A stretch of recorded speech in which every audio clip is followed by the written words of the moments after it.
नमस्कार दोस्तों, US legal में आपका स्वागत। और आज हम बात करेंगे दिल्ली कोर्ट के बारे में और एडिशनल सेशन जज अमित रावत के बारे में और एडिशनल सेशन जज अमित राव के द्वारा शर्जिल इमाम के ऊपर चार्जशीट दायर की गई। और ये चार्जशीट इनके ऊपर इसलिए दायर की गई कि इनके द्वारा मुंबई और दिल्ली में दंगे हुए और इनके द्वारा एंटी सीएए का विरोध किया गया। सिटीजनशिप अमेंडमेंट एक्ट का विरोध इनके द्वारा किया गया और दिसंबर में इनके द्वारा जामिया मिलिया यूनिवर्सिटी और इसके बाद अलीगढ़ मुस्लिम यूनिवर्सिटी के अंदर इनके शर्जिल इमाम के द्वारा प्रोएक्टिव स्पीचेस को, भड़काऊ भाषण को लोगों के बीच और स्टूडेंट के बीच प्रस्तुत किया गया। और जब कोर्ट में इस केस की पैरवी की गई तो इस केस में शर्जिल इमाम की तरफ से जो अधिवक्ता अपीयर हुए उनके द्वारा कहा गया कि शर्जिल इमाम के द्वारा यूनिवर्सिटी के अंदर स्पीचेस को डिलीवर किया गया, पर इन स्पीचेस में कहीं भी भड़काऊ भाषण देना और दो कम्युनिटी के बीच कन्फ्लिक्ट कराने की कोई भी बात नहीं की गई। ये शर्जिल इमाम के अधिवक्ता के द्वारा एडिशनल सेशन जज रावत के सामने अपनी दलील को रखा गया। और इसके बाद स्पेशल प्रोसिक्यूटर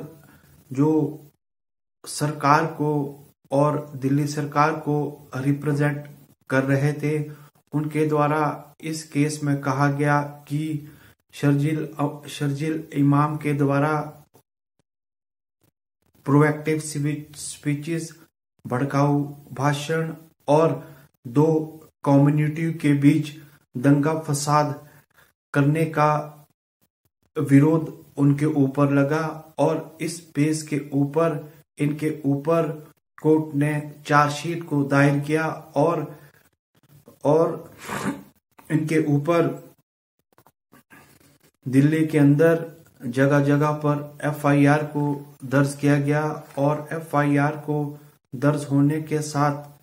आईपीसी की धारा जो इनके ऊपर लगवाई गई वो है 124 ए, जिसे आप सेडिशन का नाम दे सकते हैं, और 153 ए जिसे promoting enmity between different group of religion etcetera, 153 B imputation assertion और prejudicial to national integration, और 505 statement conducting to public mischief, और section 13 punishment for unlawful act UAPA. और इमाम को जो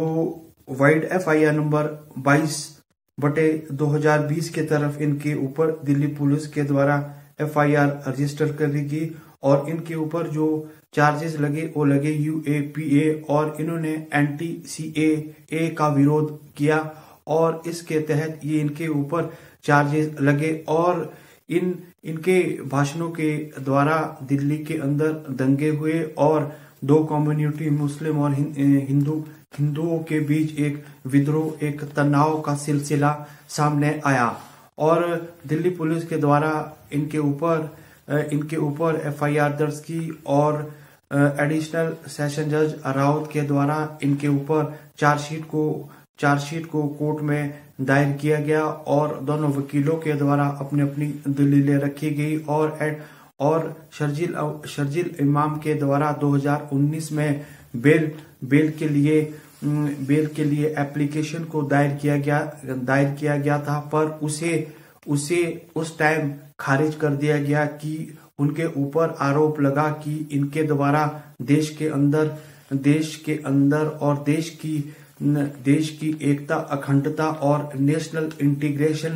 इंटीग्रेशन को तोड़ने का आरोप लगा। और इनके ऊपर एक आरोप और लगा कि इन्हें सॉवरेनिटी और इंडिया को तोड़ने के लिए भी प्रयास किया गया। और इनके द्वारा जब स्पीचेस दी गई तो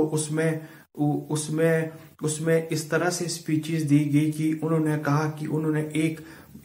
ही कम्युनिटी को टारगेट किया और एक ही कम्युनिटी के खिलाफ अपने भाषणों में तरह तरह का विरोध किया, और जिससे हमारे देश का नेशनल इंटीग्रेशन टूटने की कगार पर था। और 2019 के दौरान दिल्ली में जब दंगे हुए तो उस टाइम 52 व्यक्तियों की डेथ हुई और लगभग 700 व्यक्ति घायल हुए, और देश के अंदर यूनिटी टूटने का और मुस्लिम और इंडियंस के बीच एक नया विद्रोह पैदा हुआ। और शर्जील इमाम के द्वारा से बेल लगाई गई और उसके बाद उन्हें बेल ग्रांट कर दी गई, पर उनके अधिवक्ता ने कहा जो भी इनके ऊपर आरोप लगे वो निराधार है, वो बेसलेस है, उनके ऊपर जो भी एलिगेशन है ये विदाउट एनी प्रूफ है। पर लेकिन अभी ट्रायल चला हुआ है, ट्रायल में आगे क्या होता है, क्या तथ्य सामने आते हैं। और आप मेरी इस वीडियो को लाइक करें, शेयर करें और सब्सक्राइब करें। और इसमें जो ये आईपीसी की धाराएं लगी है वो सारी नॉन बेलेबल धाराएं हैं, और इसके तहत इसमें कुछ समय कोर्ट के अंदर अक्यूज को गुजारना होता है और उसके बाद उसे बेल का प्रोविजन सामने आता है। और आप मेरी इस वीडियो को लाइक करें, शेयर करें और सब्सक्राइब जरूर करें।